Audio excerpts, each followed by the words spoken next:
Well, let's bring in the Deputy Leader of the official opposition Conservatives. Candice Bergen is with me now. Ms. Bergen, good to see you again. Thanks for taking time to speak with me tonight. Good to see you. Thank you for having me.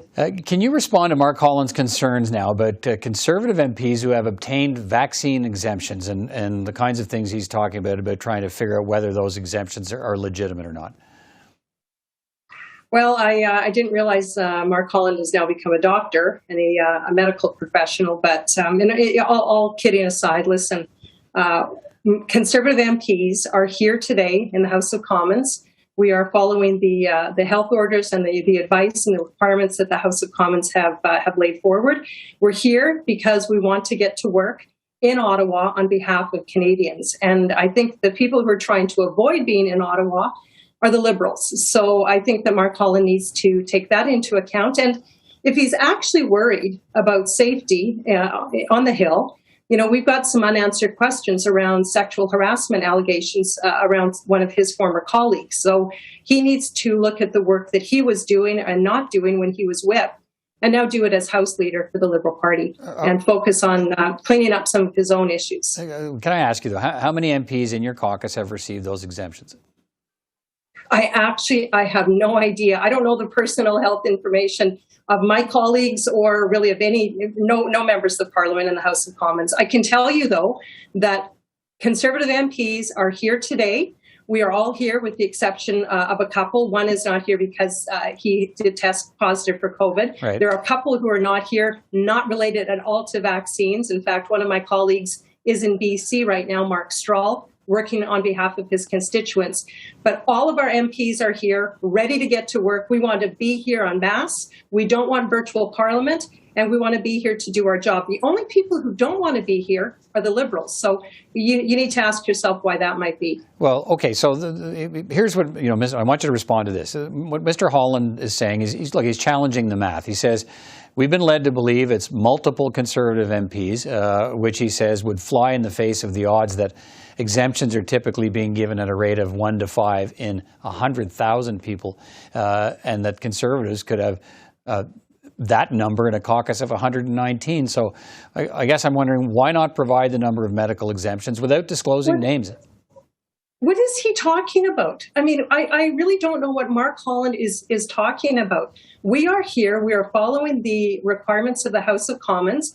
We support what the House of Commons is doing, and we're here ready to work. So if the House of Commons has an issue with any of our MPs, who I truly have no idea of their vaccine status, no more than I know, their cholesterol numbers, to be honest with you.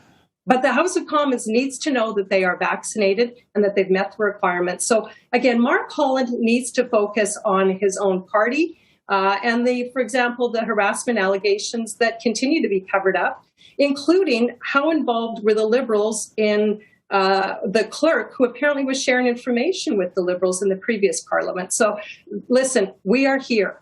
Conservatives are here, ready to work. We don't want virtual Parliament, and we know that means that we have to follow the requirements of the House of Commons regarding vaccines.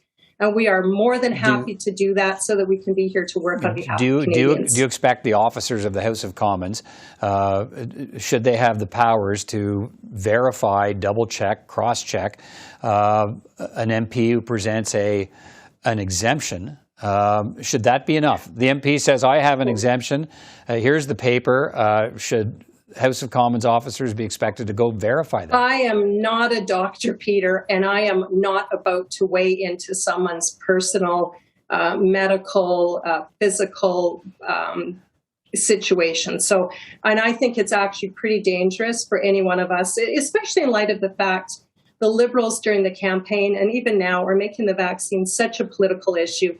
We need to be bringing people together on this, not dividing people. We need to tell people that we want to move forward. We want people to get the vaccine. It's the best way to stay healthy and to be able to fight COVID. If you get it, you've got the best chance of not getting sick if you have the vaccine. So that's what we want to encourage people to do. And Mark Holland and the Liberals continually politicizing this issue, starting to ask these kinds of questions, I think are very disturbing.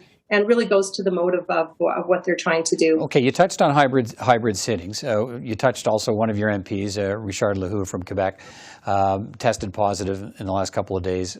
He's fully vaccinated, but he has to isolate, and so does anyone else who may have come in contact with him who isn't vaccinated. So now he can't participate in the Commons. He could if there were hybrid sittings. So doesn't the lack of that option potentially penalize some of your own members?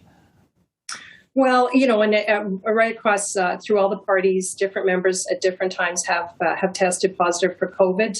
Thankfully, now with the vaccine, it means that hopefully people can recover quickly and get back to work. Our position is right across the country, people are being asked to go back to work. And in many, many sectors, there's no option for hybrid. And we've just shown today, right now, that the House of Commons can function. We're all in the House of Commons. We're following health guidelines. We are electing a speaker. We're going to continue tomorrow to have a speech from the throne. We'll continue with this process.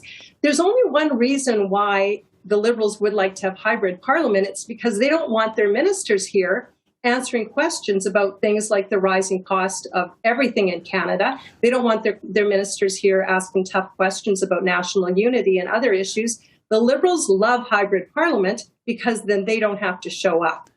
And Conservatives want to be at the House of Commons, and we believe that hey, if we put our name on the ballot, Peter, we just had an election. If you were a member of Parliament and you thought I could put my name on the ballot and I'll collect a paycheck, but I don't want to go to the House of Commons, I think you picked the wrong job. You need to be here and do your job. Okay, you've talked about the things you're going to press on and cost of living, inflation, and so on.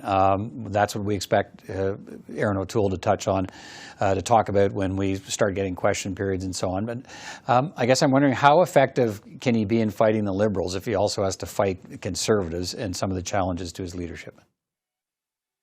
We had really good caucus meetings last week. We're very excited about getting back to the House of Commons, and we're unified. We are hearing from our constituents loud and clear that they want us to talk about the issues that are literally affecting their everyday lives. I mean, if you get out of Ottawa and spend a little time outside of Ottawa, you can see very clearly. I mean, let's start with what's happening in British Columbia and the huge tragedy that's going on there. Conservatives want to look to ways that we can help British Columbians. We want to focus on things that matter to Canadians, and we're very united in that focus. So I'm really proud of the work that Erin has done. I'm proud of our party.